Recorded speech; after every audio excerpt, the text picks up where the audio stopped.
अब वो ऊंट को एक सती माता का चबूतरा था, तो वो सती माता के चबूतरे के पास लगाकर, और सेठानी तो आगे बैठ गई जो पीछे सेठ की तरफ मुंह करके, और सेठ पीछे बैठ गया सेठानी की तरफ मुंह करके, बीच में कुंदड़ होती है।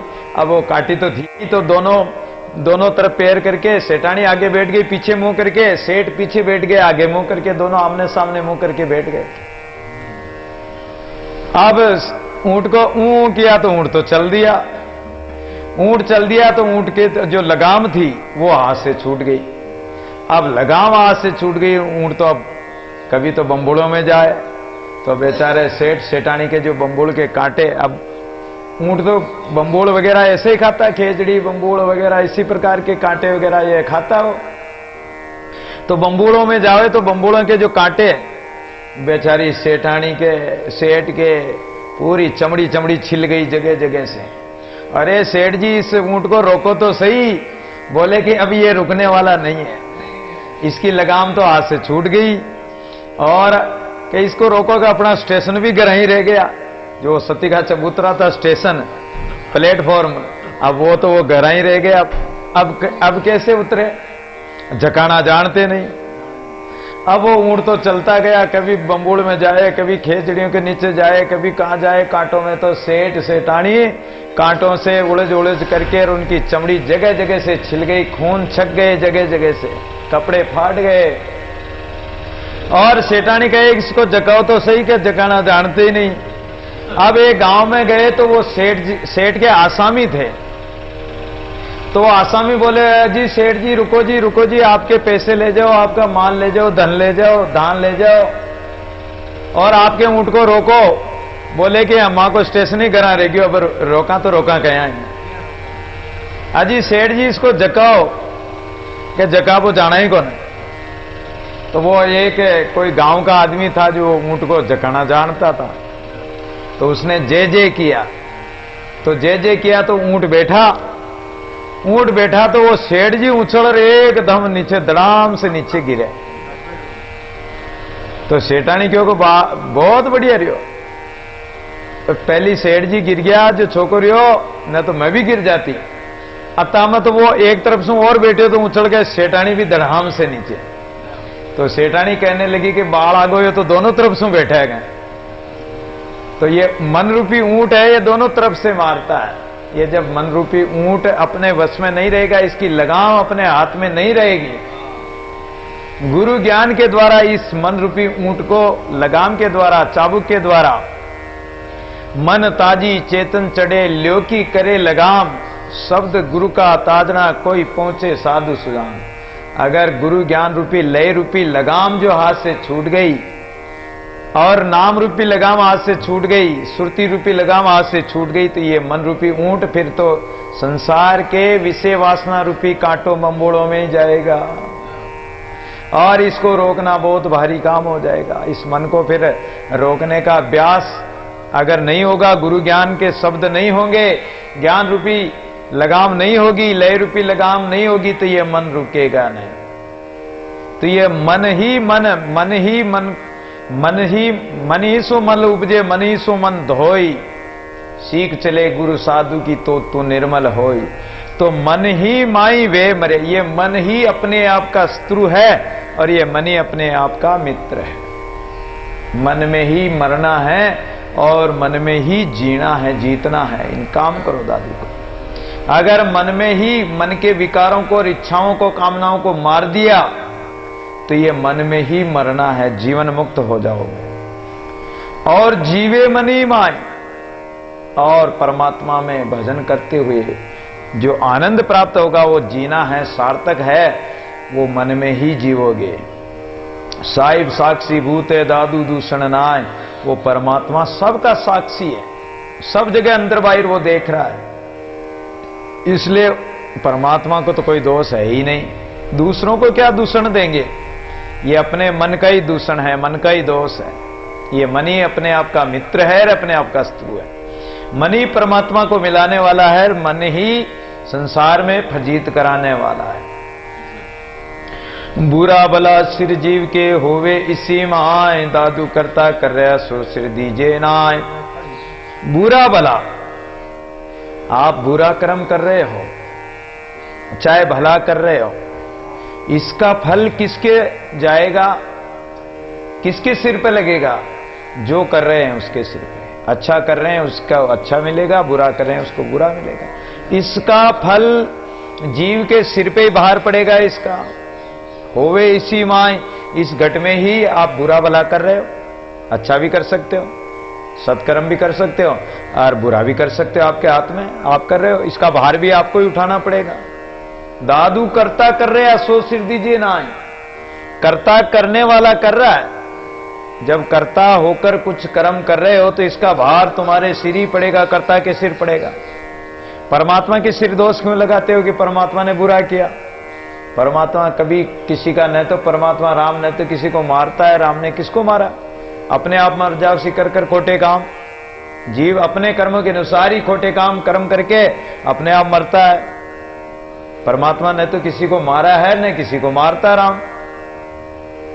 तो सो सिर दीजिए ना, वो कर्म आपने किया और सिर किसके दे रहे हो? परमात्मा के। तो ये तो उल्टी रीत हो गई आपकी। दूसरा अर्थ है कि कर्ता परमात्मा सब कुछ कर रहा है, सब कुछ उसने 5 तत्व बनाए, जीव को चला रहा, खिला रहा, पिला रहा, सब कुछ कर रहा। तुम्हें तो कुछ करना ही नहीं।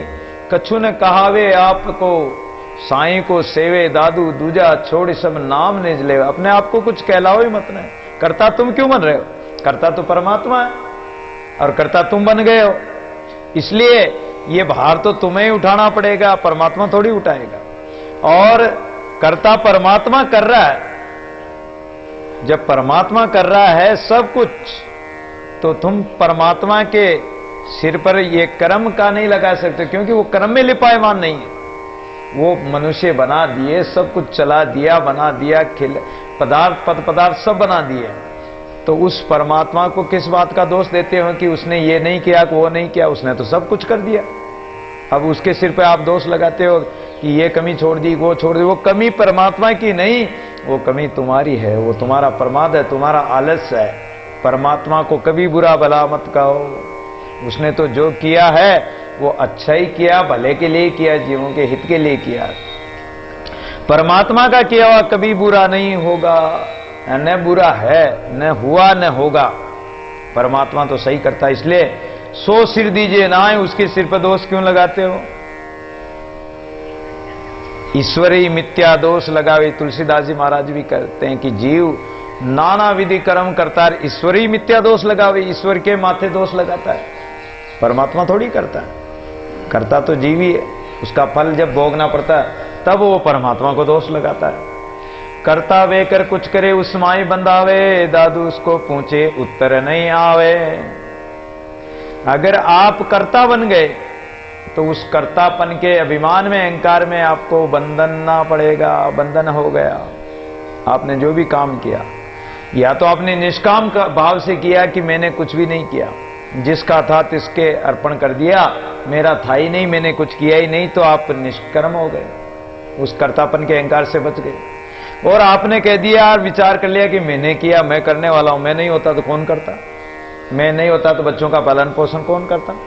मैं नहीं होता तो भूखे मरे। तो ये आपका अहंकार है। आप कर्ता बन रहे हो, और कर्ता बन रहे हो तो उसके बंधन में, उसके कर्म बंधन में भी बंधोगे, उसके बाहर में भी, पाप पुण्य में भी बंधोगे। दादू उसको पूछे उत्तर नहीं आवे। जब कर्ता बन गए तो फिर उत्तर कैसे दोगे परमात्मा को? एक नगर में कोई एक सेठ था, और उस सेठ ने एक पानी के लिए एक बावड़ी खुदवाई। जब बावड़ी खुदवाई तो बावड़ी खुदवा के उसके घाट तो बनाए नहीं, घाट नहीं बनाए, बावड़ी तो बना दी। अब उसमें पानी पीने के लिए जानवर तो आने लगे। एक गाय उस बावड़ी में पानी पीने के लिए गई तो घाट था नहीं, सीढ़ियां थी नहीं, तो वो बावड़ी में वो गिरकर वो गाय मर गई। अब गाय मर गई तो गाय की हत्या प्रकट हो गई, और गाय की हत्या प्रकट होकर उस सेठ के पास गई कि तुमने बावड़ी बनाई और इसके घाट नहीं बनाया और मैं मर गई, तो ये मेरी हत्या, जो मेरी जीव आत्मा की जो दुर्शीष है, ये तुम्हारे माथे लगेगी। सेठ कहने लगा कि ये मैंने थोड़ी बनाई। सेठ बड़ा सावधान भी था, बोले कि मैंने थोड़ी बनाई, बावड़ी तो मजदूरों ने बनाई। और मजदूरों ने भी अपने हाथों से बनाई, हाथों का देवता इंद्र है, तो मेरे पास क्यों आई हत्या? तुम जाओ इंद्र के पास जाओ, इंद्र को जाके लगो। हत्या इंद्र के पास चली गई। इंद्र के पास गई और बोली कि मैं तुम्हें लगूंगी। इंद्र ने कहा कि भाई मुझे क्यों लगेगी, भाई सेठ ने ऐसा ऐसा कहा है, हाथों का देवता इंद्र है, हाथों से खोदी गई इसलिए ये बावड़ी, तो ये हाथों का देवता इंद्र है, तो मैं आपके लगूंगी। इंद्र बोला कि ठहरो, मेरे साथ चलो। अब इंद्र एक सेठ का रूप बनाया, बढ़िया जरी की पगड़ी बांध रखी, बढ़िया रेशमी चोड़ा पहन रखा है और बढ़िया धोती, बढ़िया जूते पहन के, और कलम इसमें कान में कलम टांक रखी, भाई कांख में दबा रखी है। और वो सेठ, इंद्र सेठ रूप में आकर उस बावड़ी के बाहर आकर और बोलने लगा कि देखो सुनो भाई लोगों, मैंने फला जगह धर्मशाला खुलवाई, मैंने फला जगह प्याऊ लगाई, मैंने फला जगह ये किया वो किया, और देखो ये बावड़ी भी मैंने बनाई, कितनी बढ़िया बावड़ी है, कितने लोग पानी पीते हैं, कितने जानवर पानी पीते हैं, कितना परोपकार होता है। ऐसे वो इंद्र रूप में सेठ कहने लगा। तो इतने में जो जिस सेठ ने बावड़ी बनाई वो सेठ आया, घर से बाहर निकला और उसने सुना कि बावड़ी तो मैंने बनवाई, और ये दूसरा सेठ आकर कैसे कह रहा है कि बावड़ी मैंने बनाई। बोले आप कौन हो? कि मैं सेठ हूं। तो ये बावड़ी किसने बनाई? कि बावड़ी मैंने बनाई। बावड़ी आपने कब बनाई? बावड़ी तो मैंने बनाई, मैंने खुदवाई, मैंने पैसे लगाए, मैंने मजदूर लगाए। अच्छा आपने बनाया? नहीं, मेरे तो नौकर ने लिख रखा है कि ये बावड़ी सेठ जी आपके पैसों से बनी है और आपने ही बनवाई है, इसलिए मैं तो इसलिए लोगों को कह रहा हूं कि ये बावड़ी भी मैंने बनवाई, मेरी इसमें डायरी में लिखा हुआ, बही में लिखा हुआ, और देखो इतना खर्चा लिखा हुआ, ये लिखा हुआ। नहीं नहीं, ये सब झूठ है, ये बावड़ी मैंने बनाई। अच्छा आपने बनाई? जब आपने ये बावड़ी बनवाई तो फिर इस हत्या को मेरे पास क्यों भेज दिया? वो इंद्र रूप में बदल गए। वहां कौन सेठ था? इंद्र थे। कि मेरे पास क्यों भेजा इस हत्या को? जब बावड़ी के कर्ता आप हैं, अहंकार कर रहे हो कि बावड़ी मैंने बनाई, तो ये हत्या फिर आप ही स्वीकार करो। इंद्र तो अंतर्ध्यान हो गए और वो हत्या उस सेठ के लग गई। तो कर्ता वे कर कुछ करे, अगर कर्ता बन जाएंगे, अहंकार कर लेंगे कि ये मैंने किया, बस जहां मैंने किया या मैं करता हूं, मैं कर रहा हूं, वहीं बंध गए, अहंकार में, अभिमान में बंध गए। किया कराया सब गया, जब आया अहंकार, अहंकार आ गया, अभिमान आ गया, तो सब चला जाएगा। जो फल है वो फल नहीं मिलेगा। दादू उसको पूछे, उत्तर नहीं। अब सेठ को क्या जवाब दे? सेठ क्या जवाब दे, क्या उत्तर दे? चुप होना पड़ा उसको, और वो हत्या उसके लगी। दादू कहीं उतारे आरती, कहीं सेवा कर जाए, कहीं आए पूजा करे, कहीं खिलावे खाए। कई लोग मंदिरों में जाते हैं, आरती उतारते हैं, पूजा पाठ करते हैं, सेवा करते हैं, नियम से जाते हैं। प्रातःकाल कोई जड़ चढ़ा रहा है, कोई फूल फल चढ़ा रहा है, कोई बेलपत्र चढ़ा रहा है, कोई फल चढ़ा रहा है, कोई जल स्नान करा रहा है। नियम से जाते हैं, दर्शन करके आते हैं भगवान के। कहीं आज जाकर आरती उतारते हैं, कहीं सेवा करते हैं, कहीं पूजा करते हैं, और कहीं भगवान के भोग लगाते हैं, खिलाते हैं भगवान को, और सब करते हैं। तो ये सकाम भावना से सारा संसार कर रहा है। किसके लिए कर रहा है? फल के लिए। क्या फल मिले हमें? कोई न कोई कामना लेकर कर रहे हैं। कोई शिव जी की पूजा कर रहा तो कोई कामना लेकर कर रहा है, कोई राम जी की पूजा कर रहा तो कुछ कामना लेकर कर रहा है, कोई संतों की सेवा कर रहा तो कुछ कामना लेकर कर रहा है। तो सकाम भावना को लेकर, वासनाओं को लेकर, इच्छाओं को लेकर अगर जो कर्म किए जाएंगे वो निष्कर्म नहीं होंगे, वो कामना वाले होंगे, और वो कर्म बांधने वाले होंगे। जप तप करनी कर गए, आप जप करोगे, तपस्या करोगे, सेवा पूजा करोगे, अगर सकाम भावना से कोई कामना लेकर आपने सेवा पूजा की, तो जप तप करनी कर गए, कुछ पूजा पाठ किया आपने, और उस कर्म फल के अनुसार आपको क्या मिला? स्वर्ग मिल गया। और दादू मन की वासना नरक पड़े फिर आई। आपके मन में तो वासना थी, कामना को लेकर आपने पूजा पाठ की, तो उस कामना के अनुसार, उस वासना के अनुसार आपको वापस आना पड़ेगा नरक में। 84 लाख योनियों में वापस फिर जन्म लेना पड़ेगा, आपका कर्म फल बाकी रह गया, भुगतान करना पड़ेगा, आपको भोगना पड़ेगा उसका फल। तो चाहे कितनी पूजा आरती करो, सेवा करो, लेकिन सकाम भावना से करोगे तो मोक्ष नहीं हो सकती, मुक्त नहीं हो सकते हो। निष्काम भाव से करोगे तो मोक्ष होगी, मुक्ति फल पाओगे और भक्ति फल पाओगे, और ज्ञान रूपी भक्ति फूल और ज्ञान रूपी फल प्राप्त करोगे। कई सेवक वेरे के साधु संगति माए, कई आए दर्शन करे हमते होता ना आए। कितने आकर संतों के सेवक बन जाते हैं, सेवा भी कर रहे हैं, कोई रसोइयां दे रहे हैं, कोई भंडारा कर रहे हैं, कोई क्या कर रहे हैं, कोई सेवा कर रहे हैं, कोई स्नान करा रहे हैं, कोई कपड़े धो रहे हैं, कोई और सेवा कर रहे हैं, तरह तरह की तन मन धन से हर प्रकार से सेवा कर रहे हैं सेवक बनकर। कई संतों की संगति में आकर भी बैठते हैं, सत्संग भी सुनते हैं, कथा कीर्तन करते हैं, सत्संग करते हैं।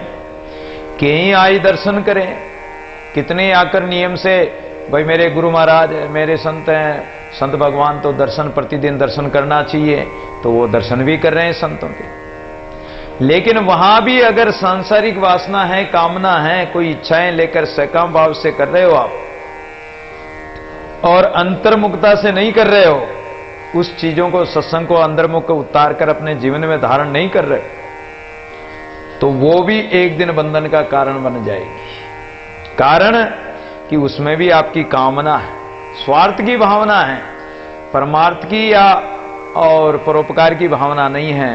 अगर कर्ता बन के अहंकार युक्त होकर अभिमान से और अहंकार से अगर ऐसा कर रहे हो तो वो भी बांधने वाला कर्म बन जाएगा।